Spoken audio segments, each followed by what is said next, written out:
Hello and welcome to another episode of 91 Podcast, the show where we dig deep into people's passions with the hope to educate, inspire, and encourage you. In our studio today, we have KlintonCOD. He's a comedian and an event MC with over 608,000 followers on Instagram and 580-something thousand followers on Facebook. Welcome, Clinton. It's great to have you in the studio today. Gracias. Clinton, why are you wearing sunshades indoors, first of all? No, you know that's what a lot of Nigerian artists do. I mean, I don't know why they do it, but I'm just trying to, it's peer pressure. Peer pressure. Okay, there's a question I've been meaning to ask you. Mm-hmm. Okay, you seem very, very active on Twitter, these days. Are you also after that money or something? Why are you suddenly tweeting every 2 minutes? You were not tweeting before. Do you know that all these Elon Musk boys... I've not heard that one. You've not? No. Sorry? I've not heard that song. Oh, no, it's because you're a Christian. I mean, even Christians know this song, man. What do you mean you've not heard the song? Charlie Poppy, I don't promote you. Elon Musk boys. Okay, most recently come out. BTC, they body, money. So anyways. So that's why you're tweeting. You're after... I'm after Elon... No, but before Elon Musk money started, come on, I've been very active on Twitter. Like, not from time. Mm-hmm. You just recently since the election. And the reason I was active is only because I felt like I wanted to be a part of a new Nigeria. Okay. Pursuing the whole OB campaign, Labour Party, LUB, 70, OB. How did you feel when Obi didn't win the election? Obi won the election.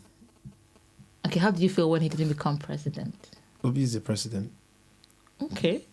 No, facts. Like, I don't know what people see. I don't know who they see on the throne of Nigeria, but the person I see there is Obi. LUB. Obi. Clinton, there's a question I've been meaning to ask. This is a question that many celebrities like to avoid. Right. Okay, you've got a house in Europe, you've got a house in Nigeria, you've got a nice car, you're dealing well, you wear a lot of, fancy clothes. Sorry, what's the source of this information? What's the source of your income? Because a lot of people avoid that question. You need to ask me first of all, do I have an income? Well, you're a celebrity. My dear, with the manager myself. Listen.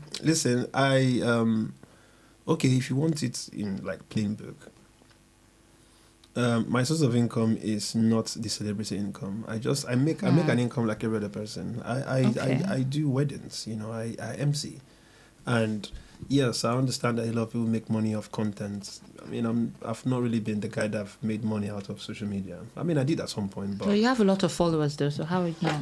Well, the truth is, there's just so many reasons why I'm not cashing out from social media, being a guy based in Europe or England or whatever.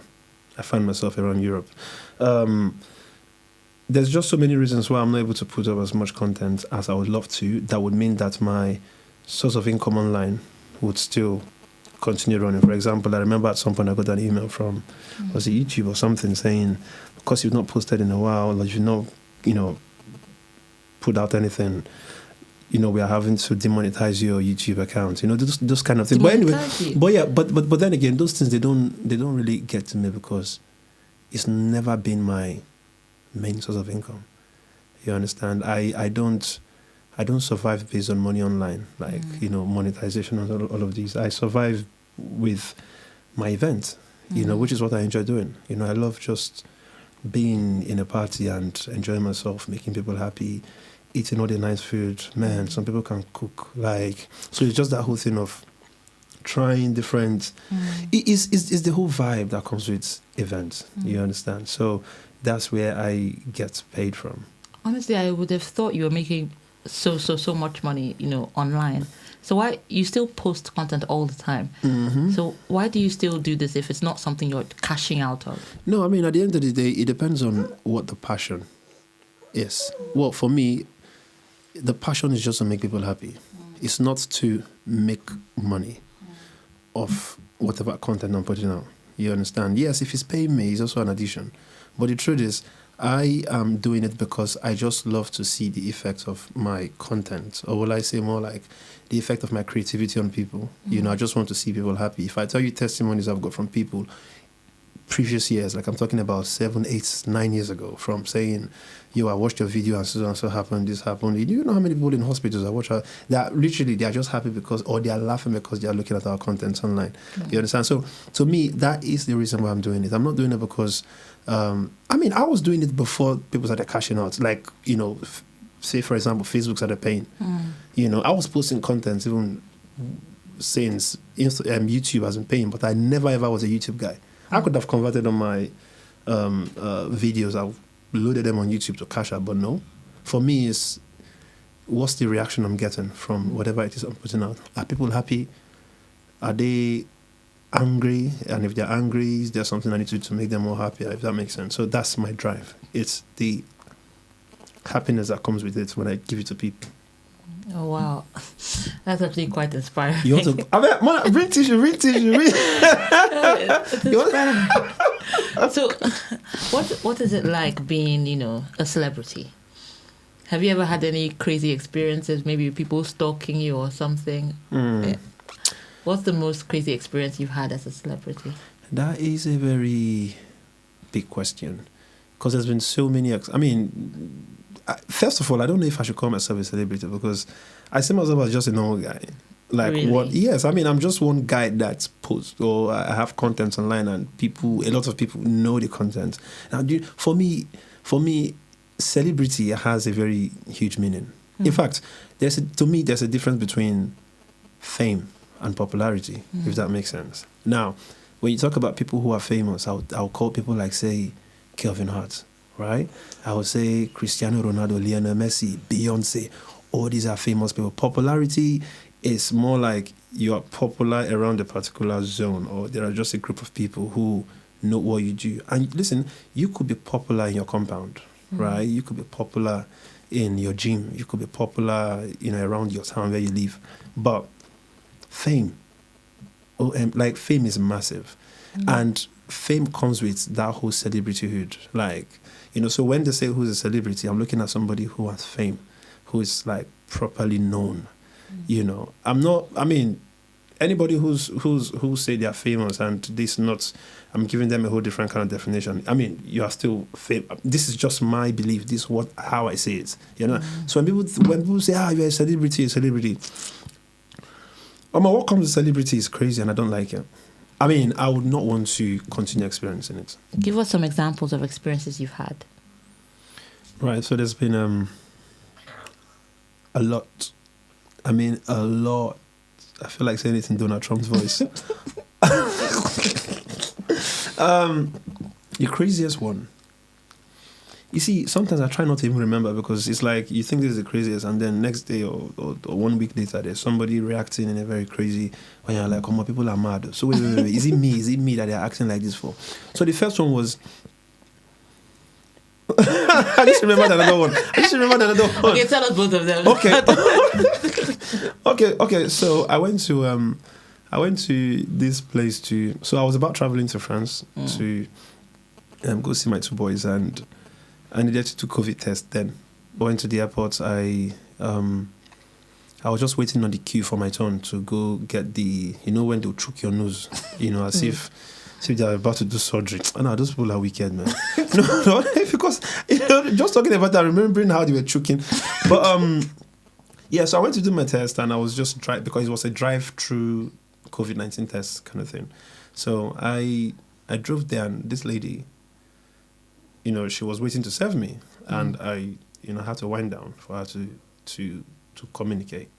The moment she saw me, she was with her colleague, a white guy, you know, this. And the moment she looked at the car, she was like, Jesus, sorry. Sorry. You just scared me. Sorry. You know, but I wanted to give you I wanted to give you the pure reaction of what happened. No, trust me, because even when she did it, I was shocked too, because I was like, she was like, oh my God. Listen, She was jumping. Like, listen, she forgot she was at work. She was wearing COVID-19 face masks as usual. Yeah, she forgot. She took it out. She tore it. Like, she was like, you know. She was just, and then because I was not able to stop her from the screaming, right? I had to start. I brought out my phone because I felt like I needed to remember this one. I started filming her, and she didn't even stop. I still have a footage of her literally jumping around like, And the white guy was like, "What the hell is going on?" Like, this girl needs a mental health institution. And when she managed to like catch her breath, she was like, "Oh my God, you don't understand. I'm such a huge fan. I can't believe how me. Look how I'm coming to see you." She was just like, so in my head, I'm like, "Oh, ma, people no say, hey, God, say I just be one number." But then again, I can't blame you. It's like when you're used to seeing somebody's face on your phone every single time, the person posts a video, you're always watching, the person is making you happy. I guess because for me, there are people who, when I see like that, I would probably react like that too. I have some celebrities that I can't wait. Growing up, Basketmat was one of those guys. I thought that anytime I met this nigga, and then, when I started out doing my comedy, then I was literally trying to message the wife. I was messaging him, sending him my videos. I was not doing any content creation then. I was just doing stand-up in my church in Cambridge. And, he was not seeing it. But I just felt like, it's still going to happen one day. And when Instagram came out, I started posting my content. My content spoke for me. And all the kind of people I never thought I would meet in my life, I didn't struggle to go meet them. The moment they heard I was in Nigeria, they invited me to their houses to say, "Yo," that's how I met people. When I started doing content, it was Paul Okoye that literally messaged me and said, "Yo, send me your number." You've been to Paul Okoye's house? I went to P Square. Those are the first set of people that invited me to their house. I'm such a huge fan. I have a picture from when I was smaller. The first time I went for any of their concerts. I was such I flew fence in Asaba. P Square, they went to perform in Asaba Grand Hotel. Oh, wow. Right? We were boarding house students in St. Patrick's College, Asaba. Yeah. We took the risk. We jumped the fence in the evening to go and watch P Square perform. So imagine now, years later, Paul calling me on phone after me sending him my number on Instagram to say, "Yo, whenever you're around, you call." The moment I got to Lagos, one of their guys called 20 then. It was the one that was like, "Yo, you won't come to my house." See me. When I saw myself, because I went to Paul, they live like, next to each other now. Like, and then the elder brother at the back. Oh, you've not been, sorry. You'll be in the future. I don't have that privilege. P Square. Oh, yeah, I was up. We're on teams. We hook up in the club. Oh, give them a run. Give them a jump. With your busy body, yeah. That was my favorite. That's my favorite. With your busy body, yeah. Man. So when I saw myself in the house, Paul first, I couldn't believe. I was like, "Oh boy, so wait. Now Paul, P Square."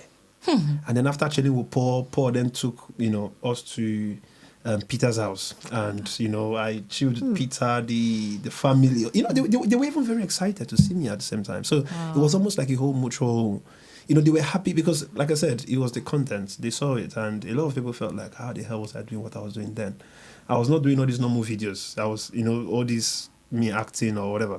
I was doing what I call my interview videos then. So it was one of those videos where I would ask a question and I would use their videos or their songs to answer the question. You understand? So, for example, I could just be like, "Peace, you guys separated. What's the name of the girl that made you guys separated?" The song that I would put in, "Because of Ifunanya." That kind of, like, those kind of things, So those were the kind of content I did with nearly all the artists. Fam, do you know how many?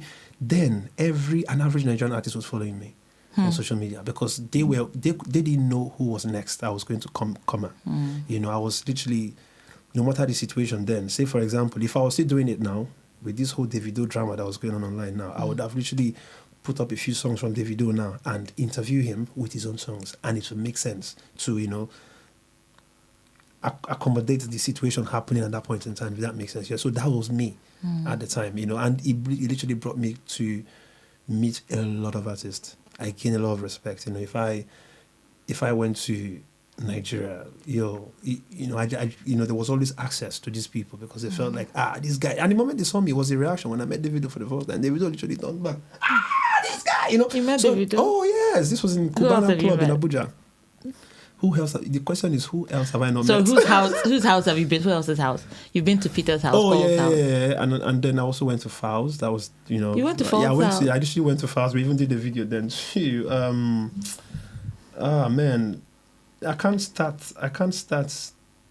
Even the ones I was always running into, and then there was Alpha, come. There was always one place that they wanted me to come to, just chill, drink. But yeah, it was a very good vibe. Then I don't know what's led to all this talk. I don't know what the question that led me. I forgot that. Let me carry on with I've lost you. Let me carry on with the question. So, where did you get your name from? KlintonCOD. Yeah, that question comes every single time. Now, truth is, KlintonCOD. Firstly, I'll start with Clinton. Clinton, I give myself that name, right? It's not your real name. Yeah, I gave myself, and then I told my dad to approve it. And so, that's not your name?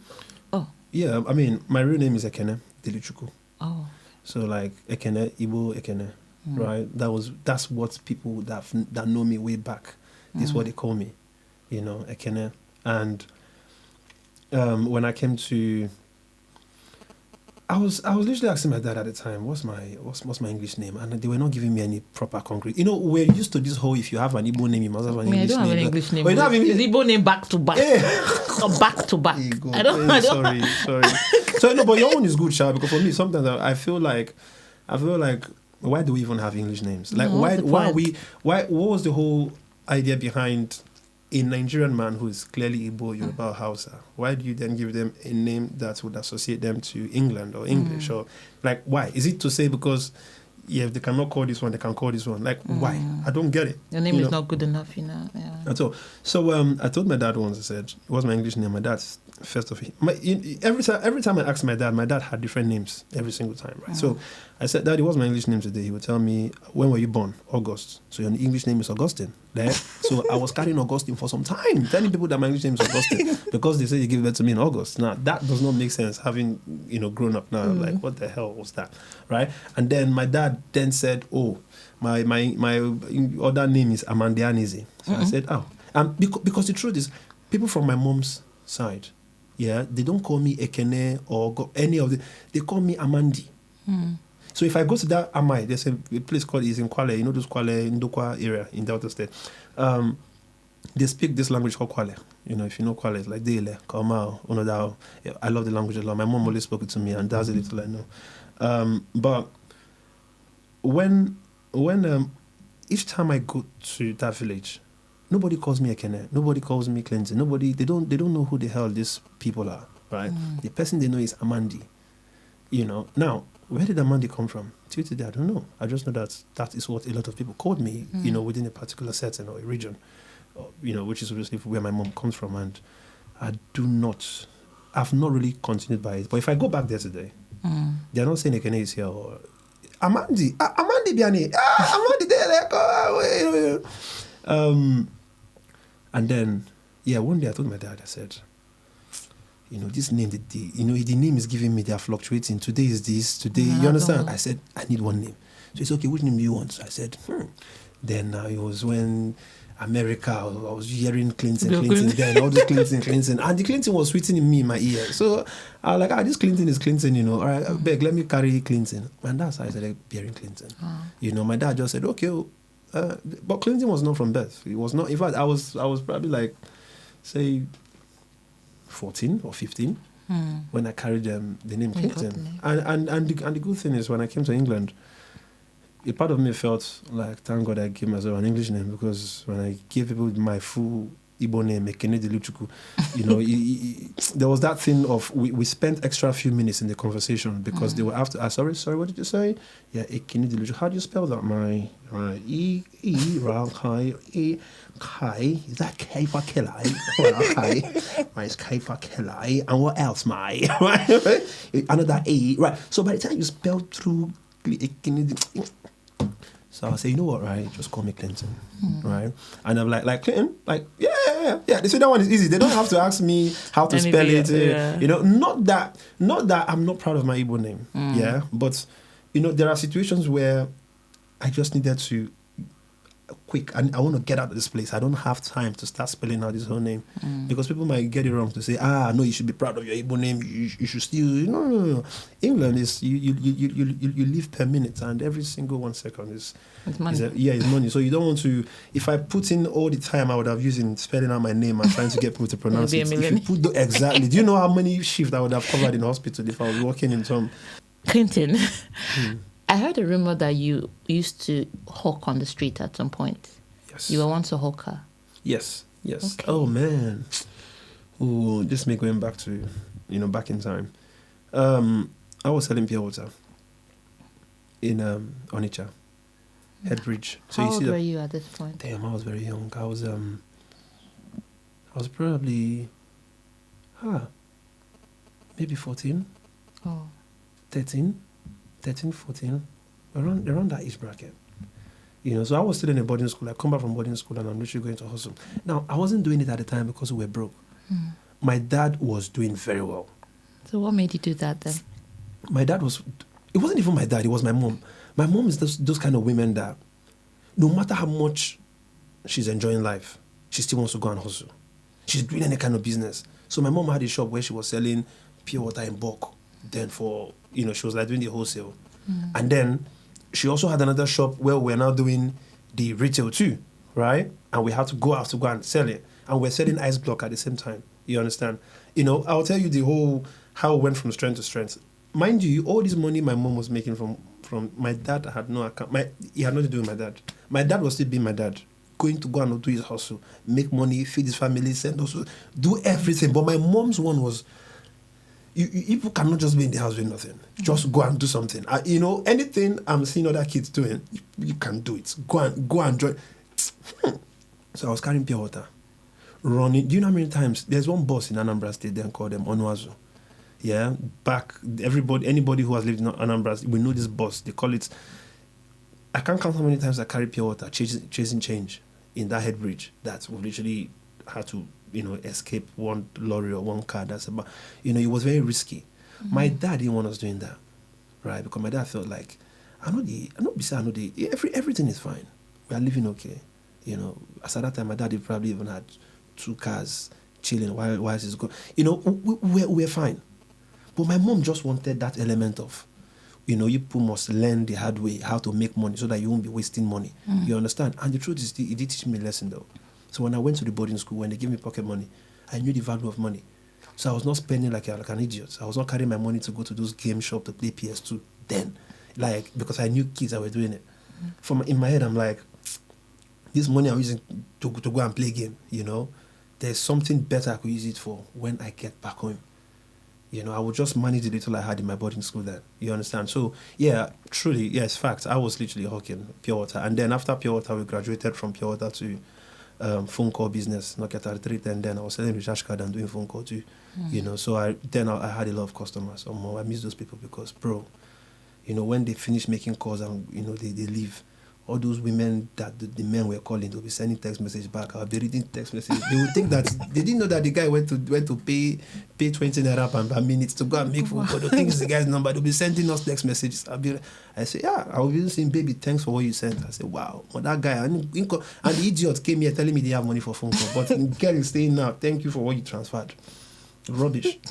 Guy, no, but yeah, that was pure water to phone call business, from phone call business to restaurant. My mom then went to one shop where she was selling breakfast in the morning. Oh God, mama. May I also continue to rest in peace. But she was a hustler, man. Hey, God, nothing. That, as in, I'm thinking about everything now. I'm like, that. What was the whole idea behind? But yeah, it did make us strong. When they sent me out to, from Nigeria to England, at a very young age, for me to just go and survive, those were the training I had. That really helped me. How did you, when your mom sent you down to England, how did you make it? It was very difficult, and it's a very long story because at some point I got sent back to Nigeria too. Deported? Yeah. I mean, not deported, but repatriated. Oh. I don't know if those are the same words. But, I mean, deported is more like they came to grab you from your house and then, go and detain you somewhere and then put you on the next flight. But that one is What was the reason for that? Why did you get repatriated? Okay, good. Yeah, because I was trying to make sure that I'm not using the wrong words. Repatriated and what's the other one you used earlier? Now I want to remember. You said deported. Yeah, no, that word is very strong. Do you know what deported is too strong? Hey! No, I was definitely not deported. They didn't carry me. He was not deported. He was repatriated. I was not deported. Yeah, they told me when to leave the country, and I made sure I left. And the reason was because I had issues with my school fees then. School fees? Yeah.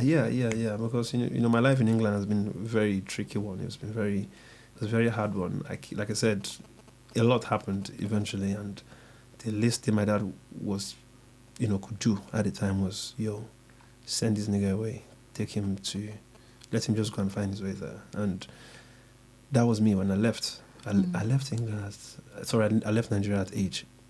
I was just 19 then. And I found myself there. I knew I needed to make it. I knew everything was on me at this time. You understand? So, but I didn't know school fees was that expensive. I didn't know we were paying thousands of pounds just as tuition. I was thinking nobody gave me any kind of orientation on what life in England was. When I got here and I realized that for you to get a single room, as far back as 2009, you needed to pay 200 and something pounds for a single room. This was how cheap it was. I'm talking about before. Obviously, those rooms of 200 and something in Cambridge currently, you're probably paying like 800 or 900 for it. But at that time, it was still huge money when I did the conversion. And when I was thinking with like, say, 500,000 naira converted to pounds, I'll come and rent 3-bedroom house here for 1 year. But I thought I was coming. So they didn't tell me, the difference in the economy of both countries. They just told me here, and I found myself here. And when I saw how much I needed to pay for my school fees, I couldn't meet up. What were you doing to pay? Oh man, I was doing a lot too, right? I was doing assignment for people, so I would leave my own assignments. I was trying to make people's one happen. I had a friend called Kingsley Bassi, a very close friend of mine, and what we did then was he was literally my contractor. He would find people that came to the university to be lazy. They didn't want to do assignments. He would just say, "Yo, I have this guy. They'll send me his assignment for me to do. They will pay." Now, the sooner they had to submit the assignment and them contacting me, say for example the assignment was due in a week, or let's say in 3 days, and you are calling me to come do it 2 days before, that's when I charge more, because now I have to drop everything I have hustling to serve you understand? Now that was me doing the assignment side. I was studying, but I was not. My assignments, I did them a day before. Most of my assignments are uni. I didn't have time to focus on my work. I was trying to make money to still be at the university. You understand? So, but that was just one part of the job. Then I was doing car wash in Asda. There was this Asda in Cambridge. That was on Cambridge, Coolbams Lane. I will never forget.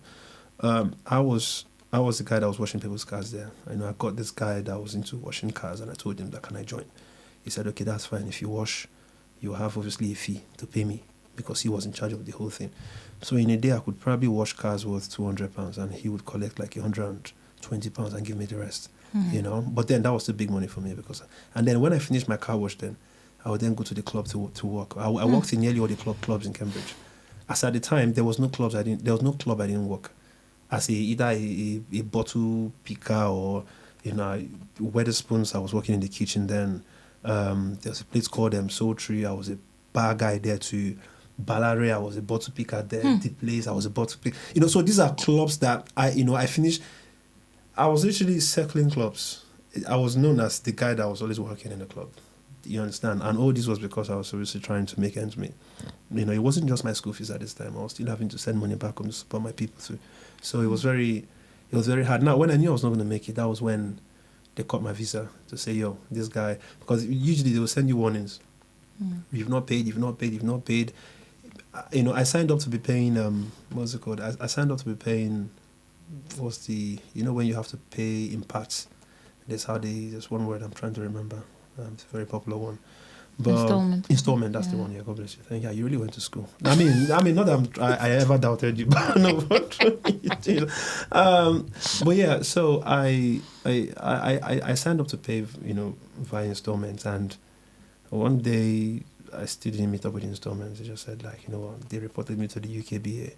They cut my visa and then give me, you know, time frame at which I can. But didn't you have anyone to help or support you, help you with the payment, loan you the money? That's the part of the conversation I would not like to even talk about, because there were so many people I approached at the time. Now, I was not even telling them to give me money to pay my school fees. It was more like because at this point, I was trying to even extend my visa to you. Yeah. So now, back then, they wanted me to have £8,200 in my account for 28 days. After the 28 days, I can return it to wherever I came from. £1,200 was the reason I had to go back to Nigeria, because nobody was willing. Like you know, the kind of people I had that I managed to approach, it was not happening. That was when I said, you know, okay, I had to go. And the way I was able to put, in fact, when I now went to start borrowing money for me to go back to Nigeria, people were able to now find money for me to buy flights. But they couldn't give you money to help you stay. But they could give you money to leave the country. Yeah. You know, so I had to leave. In 2010, I left. I was in Nigeria for about 8 months. And that was my first time to encounter Apostle Johnson Suleiman, because, you know, we just felt like, because I was in Nigeria for a long time, and people, you know why it was even sad? It was sad because I couldn't even stay in a location. I couldn't even stay with my parents, because all the people that were around us felt like I had committed a very huge offense in England. Maybe I had pushed drugs, I've done fraud or whatever, and they deported me, because now there's no student that would come to Nigeria and stay that long. Why you should be studying? You know, the semester is on. Why are you still here? Okay, first semester I don't pass, you are still here. Second semester is gone. You're about to start the third semester. Something bad will happen. So I had to now leave where my parents were staying. I had to go stay with my auntie in Lagos. How did this make you feel? I mean, it was very horrible, because I felt like a total failure. Oh, I even went to start making inquiries for Delta State University, Abraka, because I felt like my life in England is over. I had to go find a way to start again in what was it called, in Abraka, Delta State University. But until, you know, the miracle happened, you know, God sent somebody who I would never ever expect. You know, this family came through for me. I would even mention their name, the Bassi family. So you see my friend that was telling you that he's almost like my manager from Niger. You know, he was his parents that literally, you know, got me back to England. Wow. For real. Like, they literally did. Because even when I applied to come back to England, again, they refused me visa to come back. That was when I knew that, yeah, okay, it's definitely not happening. You know, I had to go find my way.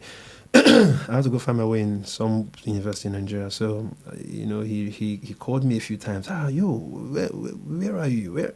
And we're not that close in England at that time. We're not that close. Like, how we met is another story, but we were nowhere. I wouldn't expect to get the help from him. You understand? But somehow, man spoke to the mom. I think mom spoke to, you know, dad. Both of them came together. He invited me from Kano State, then where my dad was. I should go to Port Harcourt, where they live. I went there. I don't know.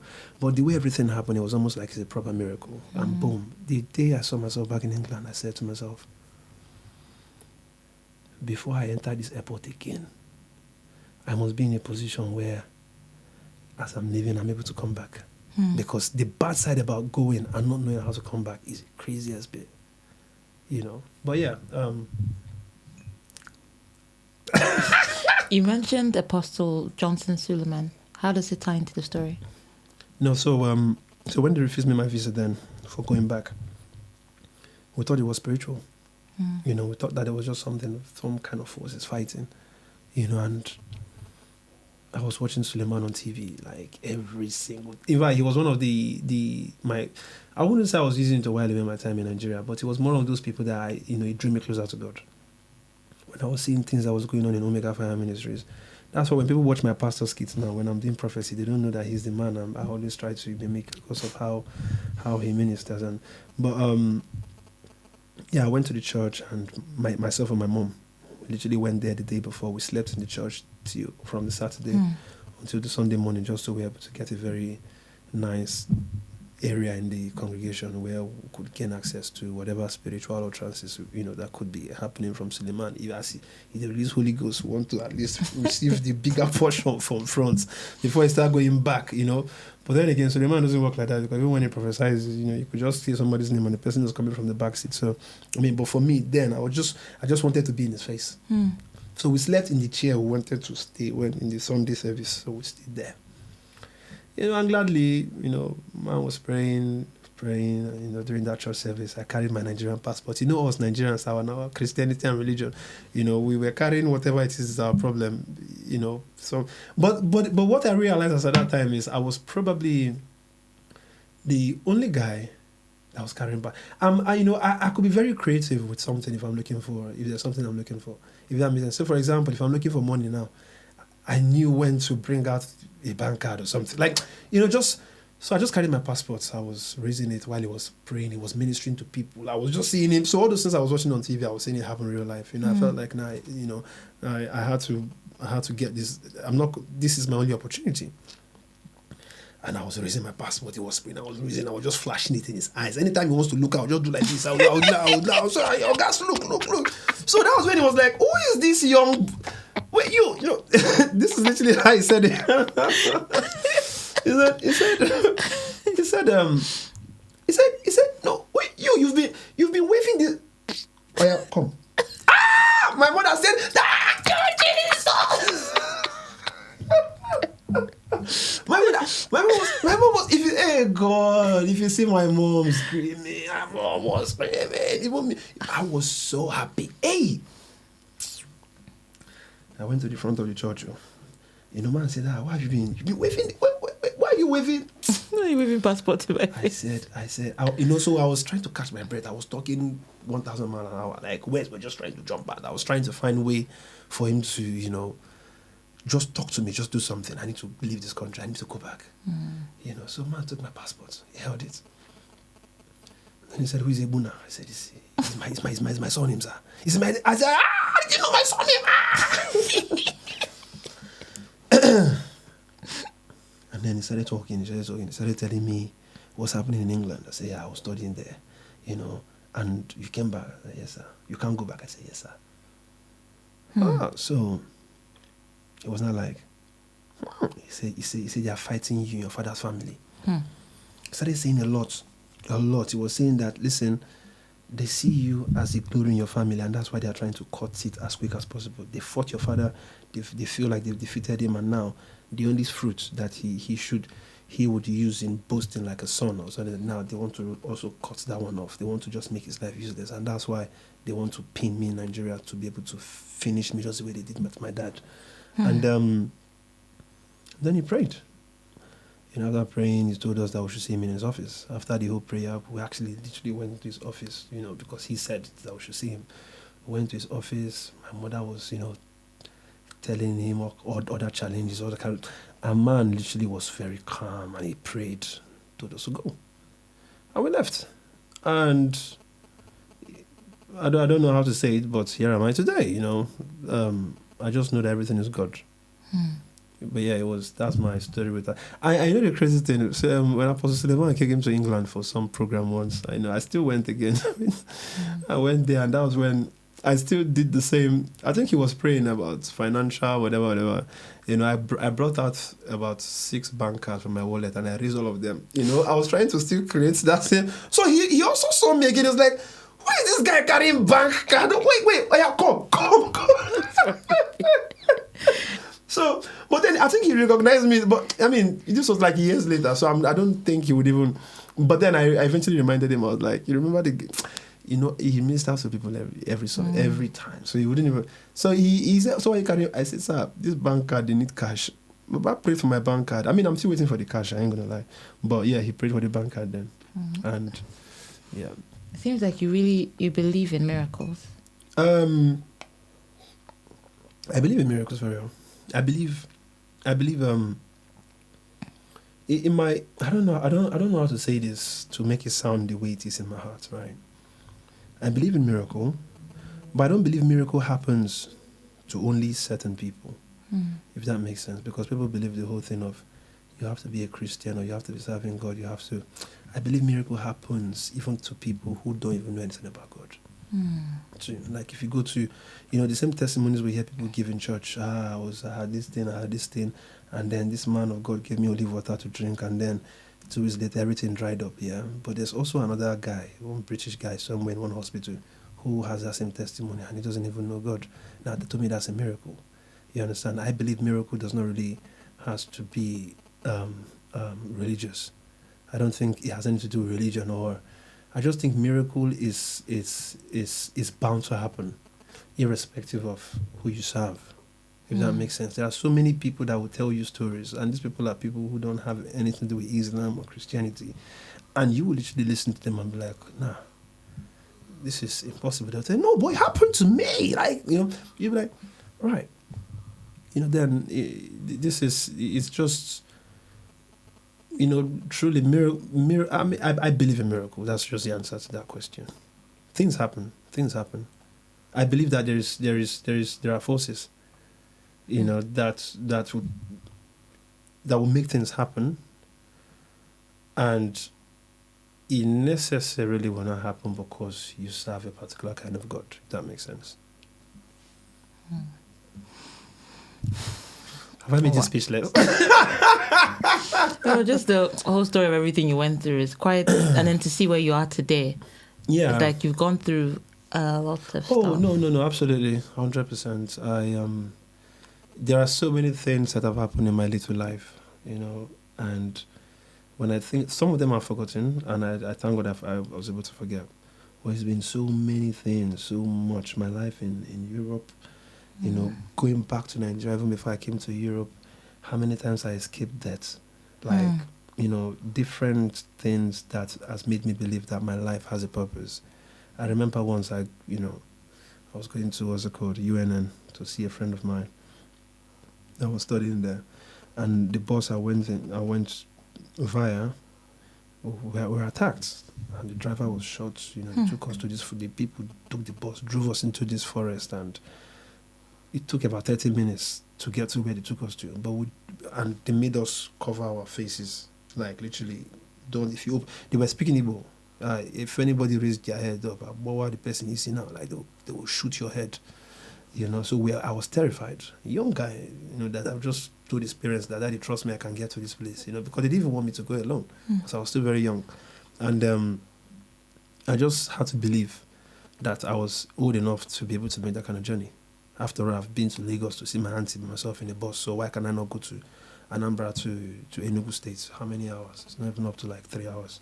So I went, and we were robbed, and that terrified me because 2 of the women there, I think they were raped, and they literally battered us. I came out of that place naked. They took everything I had. They took my the jean I was wearing. That was when Motorola Razor. You know that Motorola Razor phone? That flat Motorola then. That was when it first came. My father bought that phone for me. Yeah, so I was using that phone to flex. Like, big. That time, if I bring out my Razor, are you mad? Who are you? Tag, get away. Who are you? Which phone they use? Your phone is Flip, Samsung. That one that it does not even have MP3. Mine had MP3. You know what I used to use Motorola? I can play. Then my Motorola is I was playing what's it called? My baby, you are the one. You are the one that I'm calling. That time if you're able to put music in your phone, you are the MVP. Now you mad? Look at my Motorola Razor. If you see the black one, my father bought for me. As in when the screen light is off. Oh, that phone was sexy, man. The arm robbers took my phone. Took the phone, took my wallet, took even the food. Brought out my shoes and was testing the shoe to see if he sized him, and the guy took the second leg. hey, God. They took the second leg. I say I came out from that bush with boxers. I didn't see. You see how when God created Adam and Eve. The only thing different between me and Adam and Eve was my boxers. Alone. As in, I was literally the person I was going to meet. In UNN. His phone number was in that phone. So I needed the phone to contact him. Guess what I did? So after they let us go, one guy sacrificed to drive because there was no driver anymore. So they drove us out of the bush. So by the time we got to town, we went to police station street. You know what the police tell us? Police said, we were trying to, they told us describe the people that robbed you. for Nigerian police. He said, describe the people that robbed you people. Some of us were trying to, one of them said, I know the people you guys are talking. Oh, this guy, they see they disturb. I think we don't pursue them already. They've not done any Hey, to cut this story, they had no help to offer. You understand? Me that was standing there with boxers. Oh God, KlintonCOD, don't see things so. As in, I was standing there with boxers. How did you get home? I had to go and find a business center. You know, when we were young, the good thing is we have our parents' number offered. Right? That's what you know now I don't even know my father's date of birth. Don't talk about phone number. My mad. My father. No, this is fine. My father's date of Daddy, sorry in case you ever see this video. But the truth is every year I don't know my father's date of birth. He just randomly calls me and says, Boy Alpha, Daddy, how you doing? You know, say my birthday today. Oh really? Happy birthday to you. What kind of person are you? Every year. My mom's birthday I never knew. You understand? So But then it does make sense. There are so many things in our head. There are so many passwords. I mean, we even live in an age where it's just about passwords. Do you know how many passwords? You want me to be remembering my father's date of... What's wrong with it? Not talk about phone. But when we were younger, it was a competition to know how many phone numbers you can cram. I had friends whose phone numbers I had in my brain then. Not family. Friends. I crammed... Oh, man. As in, if I use my brain for education, I would have found cure for cancer. Are you okay? Like, the truth is... I knew my dad's, my mom, my sister, everybody's phone number. So I went to the phone to explain because the lady saw me naked. First of all, they thought I was a madman. I had to, that when the way I was appearing, I had to explain first. I said, wait, I'm not a mad person. Now. Yeah, this is what's happened. This is what's happened. They robbed us, you can see. And the lady was like, they even sympathized. And so, call you. So I called my dad. And dad said, don't they try to call you since your phone number says switched off? I said, Daddy, that phone don't go first of all. What happened? I said, see you. They were terrified. They were like, what? I said, yes. This is literally what's happened to me. They were praising God, thanking God that I'm still alive, whatever. And then I now told them that, please, tell Isioma, my sister, to find a way to get Onyedika's, the person I was going to see in UNN, one of my friends, very close family friend, told him that get Isioma to call the guy's sister so that the sister can get his brother's phone number. Send to you guys and call this number, the phone booth I was in. That's how I was able to contact this guy, explain everything that happened. I got to his place with boxers. Jesus. So I was not wearing his own clothes. Sorry. I know it's a traumatizing. I don't see things so. And that's one. What about the one my mother sent me to go and buy beans downstairs in where we were living? Armed robbers were chasing the police were chasing armed robbers. So armed robbers running, they were shooting everywhere to make sure they are clearing way for them to run. The lady that was selling the beans to me, the bullet touched her. The lady died there. That could have been me. Wallahi. The lady died in front of you? No. She didn't. She fell, right? And then after they passed, they rushed her to the hospital, but she didn't make it. What did you do? I did because I had to run into there's one gutter. There's one gutter there. You know how Nigeria is now. There's always this sewage. The moment that they were wearing, I just jumped in. Well, that one more. You see that one and the one in Enugu. Those two are two lifetime events I will never forget. Like I feel like my life, there's just been so much that's happened, even with health. There was a time I had one crazy asthma attack then, and my dad was just carrying me around our area in Onitsha then, looking for inhaler at like 2 a.m. Hey! Bruh, that one, you see, I was seeing heaven. I thought I had gone. I was seeing I just thank God that, having grown up, I don't get that asthma thing anymore. But, bruh, that one, there was one night, that night my father was going around looking for hospital where they have inhaler, Ventolin. I couldn't breathe. I was you see, for me to breathe, for me to just take in, you see, when people have good health here, they don't understand what it comes with. They don't understand I saw myself trying to get, I don't know if, air definitely there's a measure for air, I don't know. I was looking for the tiniest bit of air to just go through my lungs. For me to just get one air to get in, I had to. And that one, I'll make sure it's lasting me until I have the strength again to bring in more air. Hey, that day I was looking for an A chord. And then eventually, I found one place that was barely, they were just even about to shut.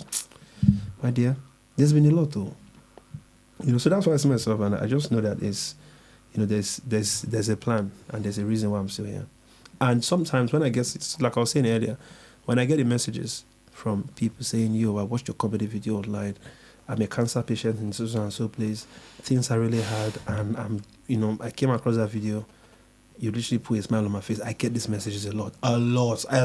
Different situations, different scenario, the last time I checked my Facebook messages at some point, I could not count how many thousands. Yeah. But sometimes I can feel bored and I'll just go start reading things people are saying. And, these are what makes me happy. Mm-hmm. When I hear somebody saying, yo, you don't understand, I lost my mom or I lost my dad, blah, blah, blah, blah, blah, and things have really been tough. But anytime I see that you've posted a video and I come to watch it, you don't understand the joy you've put in. I just feel like I'm happy you exist. So I will not be like, yeah, this is the reason why God kept me from all these things that's happened that could have taken my own life too. So Clinton, why don't you post as regularly as you used to? Right. It's another very good question. It's only because I only stopped posting in the last 2 years, like regularly. And it's only because there are a few factors.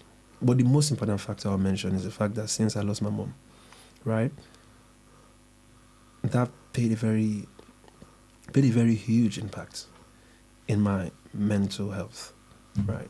I was very close to my mother a lot, very, very close. And I think just a few months after my mom was buried, that was when my now ex-wife decided to say that was it. Enough is enough, and we should end it. So it was almost like a double-edged sword on me. I've just lost a mom, and another next most important woman in my life, is leaving at the same time.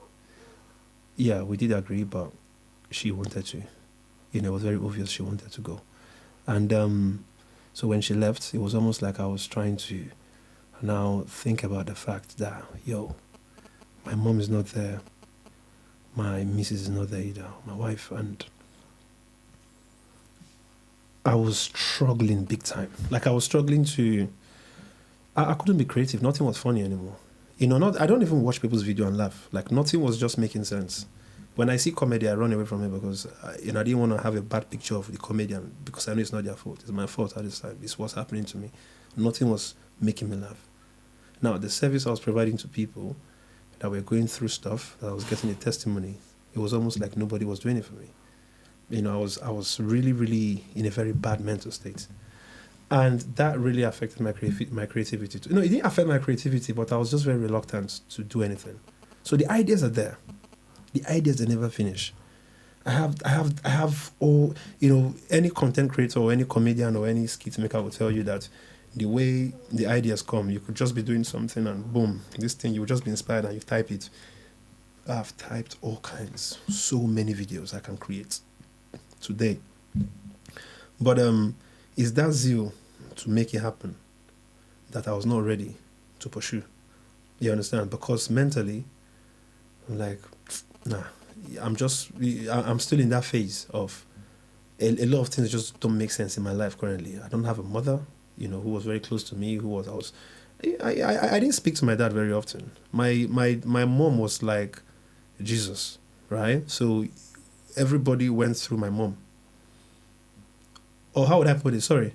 Everybody went through my mom to get to me if there was something that was needed.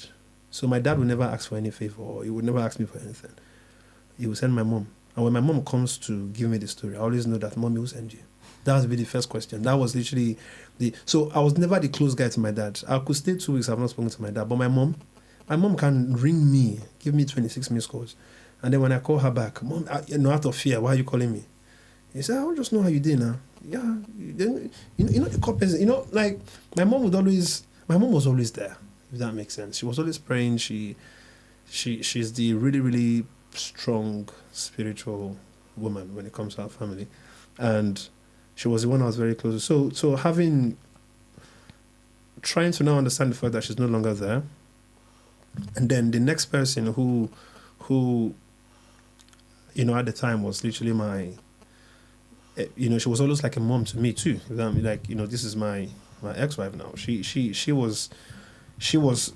was also that. No, she wasn't a mom to me, but it was that now. Okay, somebody I could the woman I could confide in, the woman that was my woman, if that makes sense. And she wasn't there anymore. So it was almost like I was just in this dark room where nothing was just. So yeah, at that point, why would comedy make sense to me?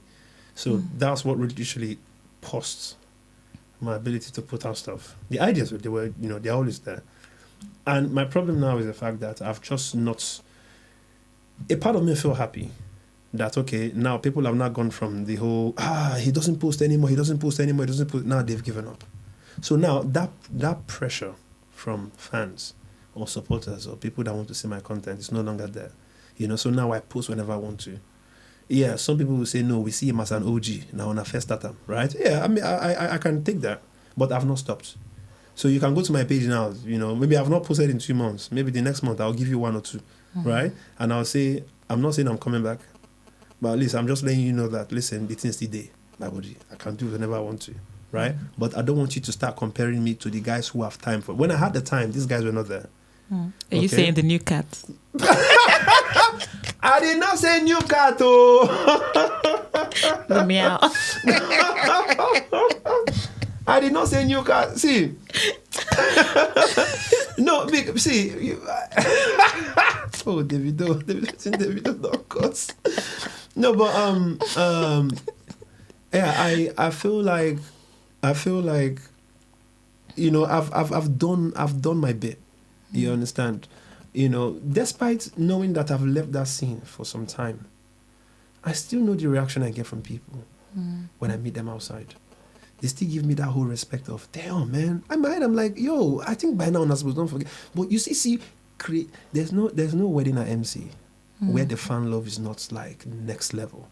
They make me feel like I still post once a day like I used to do back in the days.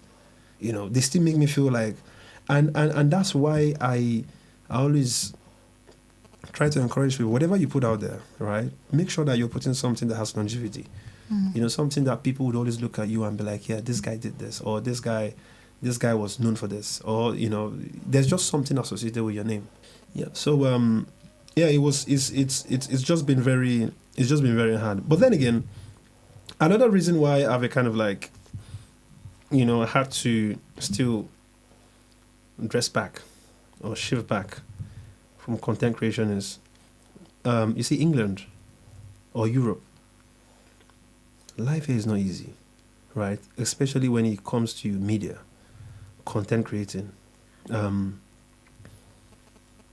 me give an example, like with me now, right? If I want to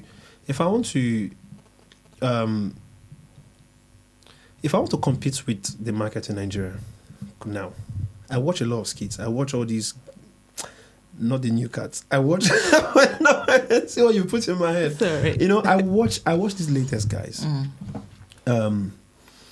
which I will call right now the on top dogs. It's not cat. I wanted to say underdog. Well, no, this guy, they are not under. They are showing working. So these are the top dogs currently, right? I look at them. I watch their skits, and I see how much work that they put into it, right? I see how many people they use in their videos. I see, I can clearly tell that they've had to spend time to organize, to do this, right? Now, I can tell you that the cost of them putting up a skit in Nigeria, could probably be, I mean, I'm not trying to say that, they don't pay whoever they use, but it's not going to be as much as what we do here, right? For me to get somebody to say, I want to put you in a skit, right? In England, people are working, people have shifts, people have all kinds of things going on in their life, right? So first of all, for me to just create one skit, I have to find the person, one. When I find the person, then I'm not trying to find the availability. Everybody works, right? I don't have the kind of cash to start paying. Like I said, I don't make money off my content, right? I just put them out because, like I said, people are happy. Like, it's just putting yourself out there, for you to get somebody who is even going to be behind the camera, that's an expense. Of course.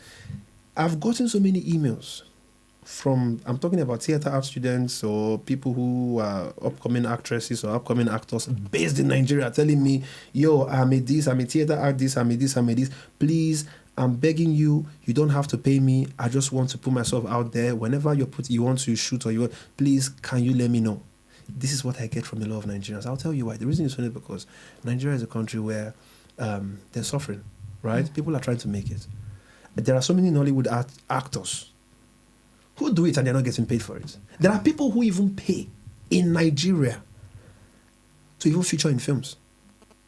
No, facts. There are people who are begging for the opportunity to just walk past in a film because they want to add it to their portfolio. In England, it doesn't work like that. People have jobs. You have to pay them for their time. You have to pay them for their time. Mm-hmm. How many people am I going to pay? Everyone's hustling. No, everybody's hustling. The money that they will pay me, for example, to do some kind of skits, brand adverts, that's probably not going to even pay my 1 month rent. But if they give me that same money, I could pay for a 3-bedroom house somewhere in Nigeria for 1 year. Yeah. So you see, there are so many factors you would have to think about when it comes to how many content creators are still based in Europe, or how many of them are in Europe that you know of. Even the ones that were here, they've all gone back. In fact, at some point, I was at the verge of going back too. Yeah, because I felt like I needed cheap labor for the kind of industry, or the kind of stuff I've seen myself do. Right? There are so many skit ideas that come to my head, and I know I need, let's say, people watch my pastor videos, right? I would love to have a proper congregation. I watch some of these, new top dogs, right? I will not mention names. I see some of their skits, and I see them doing skits in a whole church, and they have like 30 people. 30 people in England. How? Even your birthday, who comes for that? I mean, is it? Everybody's working. Everybody has stuff to do. Now, as a content creator in England, I'm the one that's having to beg people for their time. I'm the one that's pleading, saying, please, you get time. I beg. Please, I'm the one begging for it. In Nigeria, you don't beg for it. People beg you for it. Yeah. I cannot count how many times I've been to Lagos and I've seen people messaging me, Baba Alpha, feature me for this now. People are begging for the opportunity. It's not the same here. Here you have to, you pay. If you're not the camera savvy guy, you have to pay for somebody to be behind the camera. If it's the actress or you want some proper quality, you have to pay the person to be there.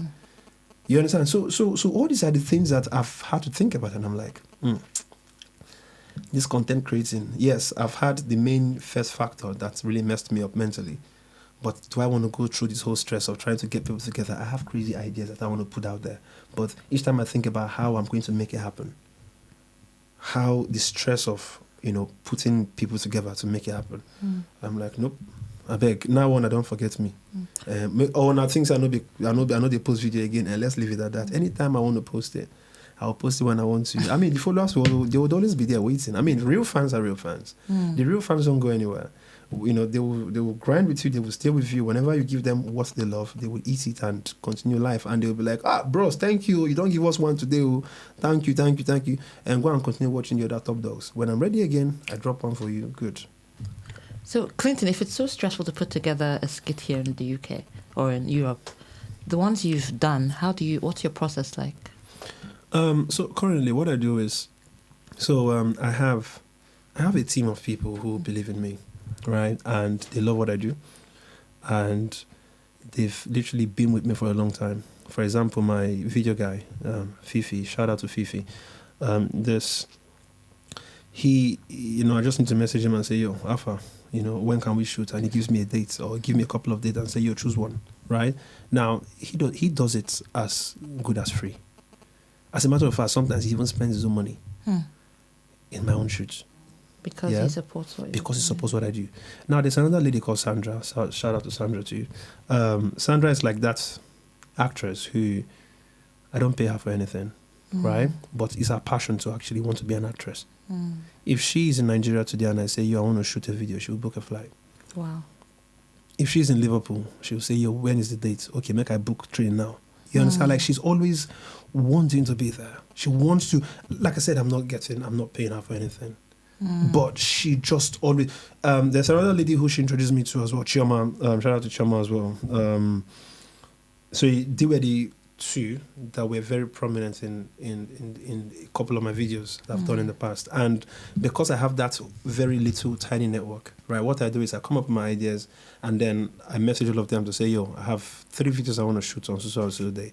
Can you guys make that available? And somehow they just make it happen. So the ones I've done so far, this is how it has always been. My you know, I've had a few others that still come on my set too. My friend Carl, you know, I just need to message him and say, yo, if I'm able to tell him in advance, he would literally cancel all his Olosho's appointments. Sorry. No.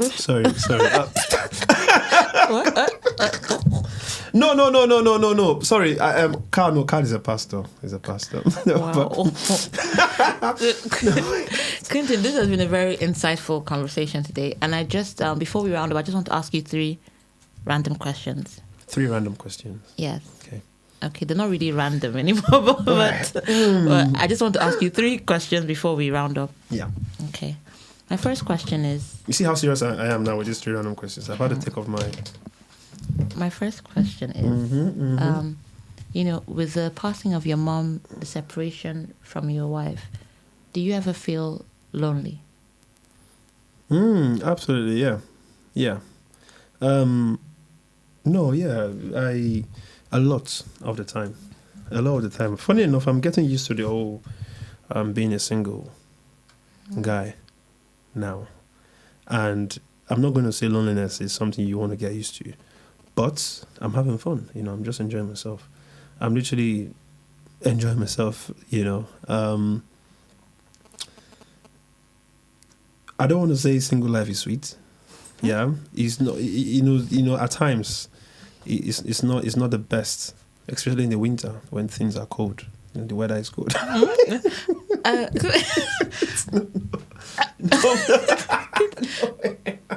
Maybe I should move on to the next.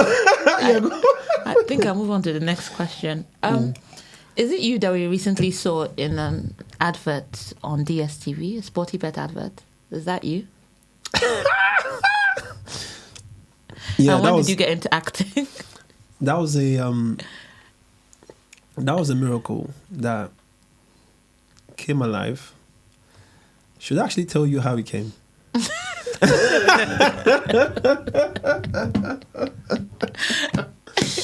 Boss, don't jump trailer. Okay, so you're now a professional actor. Listen, I'm not now a professional actor. For you to make skits, you must be an actor. Like, I'm talking about like skits that people watch and see themselves in it. Does that make sense? Because to me, I see acting as being able to interpret real life in a set. Does that make sense? I mean, I didn't go to any theater art school, but this is how I see acting or being an actor. So for me, you know, having dropped, I cannot count how many videos do you know there are some videos I've dropped, I can't remember doing them, and people tell me, yo, Clinton, man, I started following you from that video. You know that video where you did now when that girl come. That I say I've done so many girls video. Okay, no, the one where you can't do it. Which, you understand? So by the time they have to bring out their phone to show me where they've downloaded it. To say this video. I look at the video and I'm like, oh shit, is it me? And then even me, I'm watching the video, trying to wait for the plot twist or the comedy or the punchline. I created the video. I can't even. My final question. From everything that you've been through, what was the experience that changed your life? Right. That's a very deep question. The experience that changed my life is whatever experience that I had that brought me back to England. Like I was saying to you, that the family, you know, the Bassi family that got me to England, I feel like I don't know what could have happened if they were not in the picture. Did they pay for everything, or did they just lend you the money, or? They did pay. They paid everything. They paid your school fees. No. They sponsored the amount of money that was needed in just my like bank accounts. Yeah, and then the most important is, you know, when I was now about to apply for the visa, right? If I had applied by myself, literally, if I just said, yeah, thank you, you've put the money, let me not go and apply, they would have refused me again. The reason is only because when I applied, when I was about to go do it myself, Kingsley's mom said, No. Don't. You know what? The person that did my children's one, let's call him. Emeka was his name. Let's call Emeka. Let Emeka do it, because we trust Emeka a lot. You know, they just rang Emeka. Emeka gave his price. They gave Emeka money, and boom, Emeka visa that would take 3 weeks. Mine came out after 2 days. Wow. When Emeka went to sort it, Emeka came back with something that made us believe that if I had done it myself, I would have been refused again. And you didn't know? I didn't know Kingsley's mother from anywhere. No, I didn't know. See, myself and Kingsley's relationship, right, was not even that close by the time I had left back to Nigeria. Do you understand? So it was almost like, yeah, I mean, I knew, we knew ourselves, yeah, but we didn't know what was going to be the situation that would literally draw us very close. Do you understand? Like when like I said, it's something I'll never forget. It's something I would never, because even sometimes I wake up and I'm asking myself, if they didn't come to my rescue, what would have happened, or what will I be today? So, and I've created all kinds of scenario. I've asked myself, will I still do skits? Will I be popular? Will I be? What could I have been doing in Nigeria? Would I have come back at any point? You understand? I've been. If I now went to a Nigerian university, would I have joined the court? Would I have gotten shot? Would I? Now these are the negative side of it, right? With all those death experiences you had. Well, exactly, yeah. Maybe you wouldn't be here. And each time I've threatened that I want to come back to Nigeria, this is the reason why my family, especially, they don't want me back. You know, I see how many content creators have literally gone back to Nigeria. Almost everybody. Well, exactly. And I've always wanted, I've thought about being part of those numbers, right? Because I see what these guys do in Nigeria, and I feel like they're doing big things. I don't care whether it's from skit or whatever they do, but I just know that they're doing big things. Yeah. So you say you don't care whether I care. So you say what they do. What else are people doing? I don't know. I don't know what they do. That's why I'm surprised, because Clinton, you're not even looking at me in the eye. Is there something what are people doing that's bringing them money? I don't know. I mean, as far as it's not involving Kanayo, right? if there's not,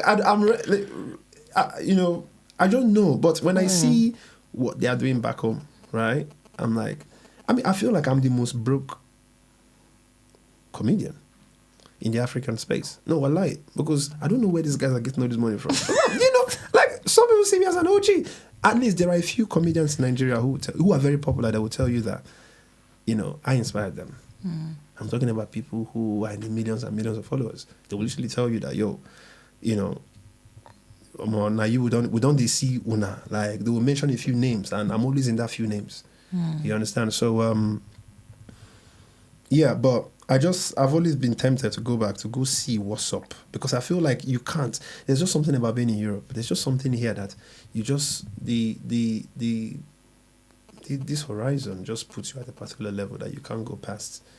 And everybody's just living some kind of life, and I'm like, no, this is not the kind of life I want. I want to go to Nigeria to live it. But anytime I mention it, I won't be surprised if my dad has not taken my picture to the pastor to say, this idiot wants to come back. I beg, pray. I'm sure he has done. Because if you hear him telling me, he's trying to discourage me. Even my sister will say, hey, you don't know what people they do for you. You don't get mind, though. You don't get mind to do what they do. You don't go fit put your hand, though. Truly, I don't go fit, but I don't tire. This place is tiring. The only thing keeping me in Europe is my kids. The 2 boys somewhere, and I don't want to be very far away from them. But the fact is, I am sick and tired of it. And I just want to go and explore entertainment fully in Nigeria. I believe I could do a lot. I believe my ideas can come alive. I believe there are so much I cannot achieve here that I could achieve there because of where it is. If I have 20 Nigerians I could speak to in Nigeria to say, yo, I want to make a video, I want you guys to come.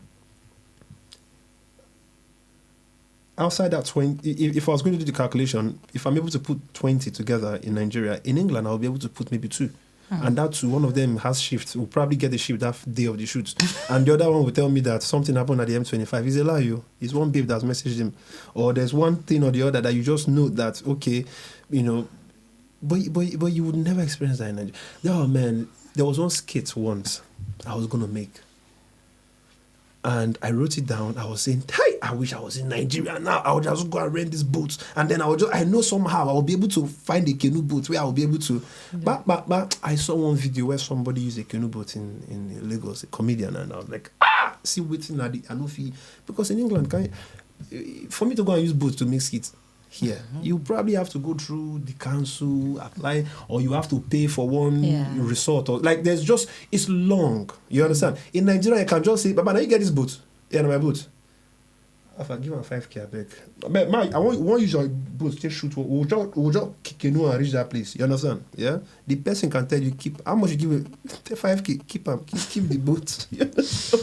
Clinton's been great having you in the studio today. All right, ladies and gentlemen, this is boy KlintonCOD, and this is 91 Production. Right, what name do you go by? I know you're Ugonna. Ugonna. Right, please subscribe. Just click on the subscription button, and then there's going to be loads and loads and loads of podcasts to come. Very, very important information, topics that are going to be spoken on this channel. So please do not sit on a bicycle, or else you go explain tire. Oh, thanks.